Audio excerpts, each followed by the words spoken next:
우리나라 유일의 고등학교 입시정보 월간지 나침반 36.5도 8호를 들고 나왔습니다. 제가 매월 지금 한국사를 연재를 하고 있죠.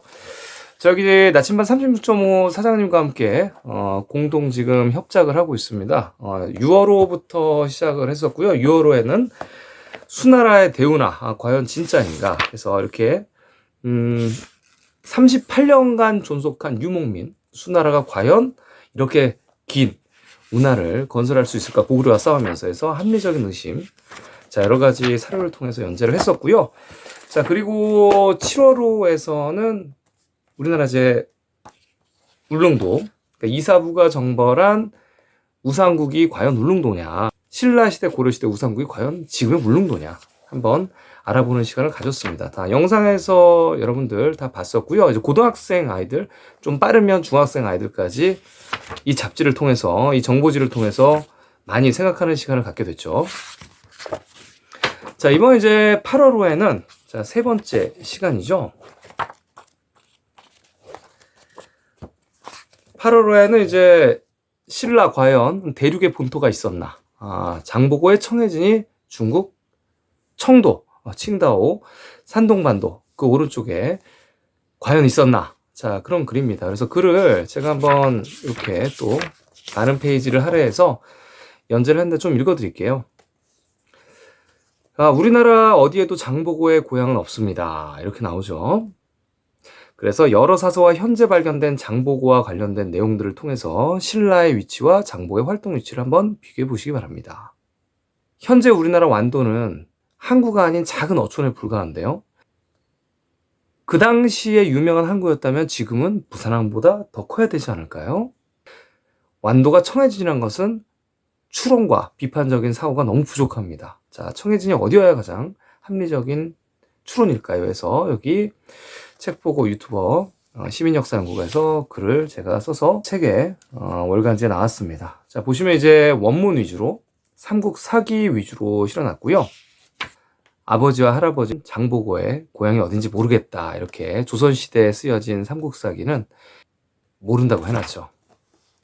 자, 여기 보시면 이제 적산법화원, 중국의 이제 산동반도, 거기가 이제 청도라고 불려주고 있는데 거기가 칭다오죠. 그리고 현재 청이랑 발음 비슷한 정해위, 이 위라는 거는 군사기지의 진영위, 이렇게 같은 한자로 쓰입니다. 그러니까 정해의 군사기지가 현재 존재하고요. 예전에 지도를 보면 여기를 완타오라고 완도로 부르고 있죠.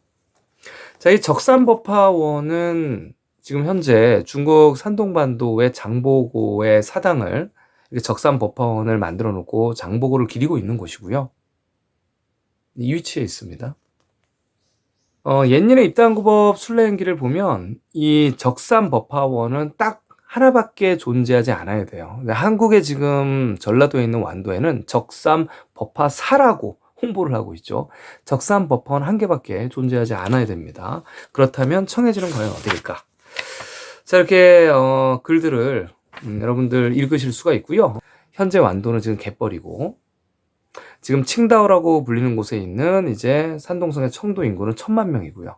예전에 신라 말 때 장보고가 있었던 때는 이제 10,000명의 군사가 주둔했었고, 소국이 대국의 땅에 오랫동안 주둔을 하는 게 불가능한 거죠. 적대국의 땅에 주둔하는 것도 불가능한 일이죠. 자, 그렇다면 여기에 있는 장보고의 적산법화원, 이 지역은 신라의 땅이라고 볼 수가 있는 겁니다. 여기도 이제 글이, 어떤 글이 있냐면 이런 글이 있습니다. 이 산동에는 동이족이 살던 곳으로 유명한데요. 오히려 중국 사람들이 산동성 사람들을 차별하고 있는 일화는 유명합니다. 여전히 우리와 같은 피줄이 살고 있을 것으로 추측됩니다. 그 당시에 살던 사람들이 국가 정부의 이동을 따라서 모두 한반도로 넘어온다는 것은 더 엄격해진 현재 국가 단위에 사는 지금에도 상상할 수 없는 일입니다. 일제시대에 일본에는 200만 명의 조선인이 살고 있었습니다. 해방 후 현재 그들이 다 조선으로 넘어온 건 아닙니다. 다수는 일본 국적으로 귀화하거나 귀화를 강제로 당해서 살고 있습니다. 조선 국적으로 살기에는 곤란했기 때문입니다. 게다가 이제 한국과 북조선 나라가 두 동강이 났습니다. 그 제일동포들은 어디를 선택해야 될까요? 생활터전이 일본에 있는데 올 수가 있었을까요? 자, 이렇게 지금 중국의 동부, 고구려 백제 신라의 본토가 있었던 곳에 있는 사람들이 다 정부를 따라서 다 한반도로 망명할 수는 없던 것입니다. 그리고 한반도 역시 고구려 백제 신라의 영토였죠. 본토가 중국 동부에 있었다는 얘기입니다. 자, 이렇게 사서들을 통해서 고등학생들이 보기 쉽게끔 이렇게 설명을 해냈고요. 황룡사 구층 목탑의 위치를 보면서 신라를 한번 생각해봐라. 어디가 위치인지 이렇게 해놨습니다. 근거 자료들도 마찬가지고요. 또 중국 본토에 있는 유적 유물들 잔뜩 있죠. 자, 한번 신라 본토의 위치를 한번 생각해봐라. 자, 여러 가지 이유로 신라를 한반도 경상도에만 한정을 한다면 삼국사기뿐 아니라 중국의 사서에 나오는 신라 역사 해석이 불가능합니다. 자연스럽고 합리적인 해석이 불가능하죠. 하지만 한국사 책에서 배우는 것과 다르게 신라가 중국 동부와 한반도 동시에 어우러지게 존재했다면 우리가 쉽게 역사적 사료의 이야기가 합리적으로 해석이 가능하다는 얘기입니다. 자, 현재 광동성부터 시작해서 복건성까지, 취안저우까지 신라에 관련된 지역명이 굉장히 많이 남아있고요. 삼국사기에서 언급된 동일한 지역명이 많이 존재합니다. 이런 지명의 지역이 한반도에는 없기 때문에 우리나라 국사편찬이나 한국사에서는 추정한다, 비정한다, 이 지역은 어딘지 모르겠다라고 얘기를 하고 있습니다. 한반도에서만 찾으니까 찾을 수가 없는 거죠. 자, 중국 공산당은 동북공정을 통해서 한국의 역사를 축소하고 왜곡하고 있습니다. 중국은 우리 역사를 한반도로만 한정을 한 다음 소국이라는 왜곡된 역사 주입을 통해서 한반도를 고대부터 자기네 영토였다고 주장하고 있습니다. 지금 현재 중국에는 고구려 백제 신라의 유적과 유물이 너무 많아서 아무리 중국 것으로 둔갑시키고 재복원이란 명목으로 뜯어 고쳐도 역사 자체를 바꾸지 않으면 언젠가 한국과 영토 분쟁이 발생한다고 생각하는 건 아닐까요? 물론 한국도 남북한이 하나가 되지 못한다면 당장은 아무것도 할 수 없을 것입니다. 혹시 중국은 언젠가 남북한이 하나가 되면 불거질 일을 사전에 차단하기 위해 기만술책을 바로 동북공정을 실시하는 건 아닐까요?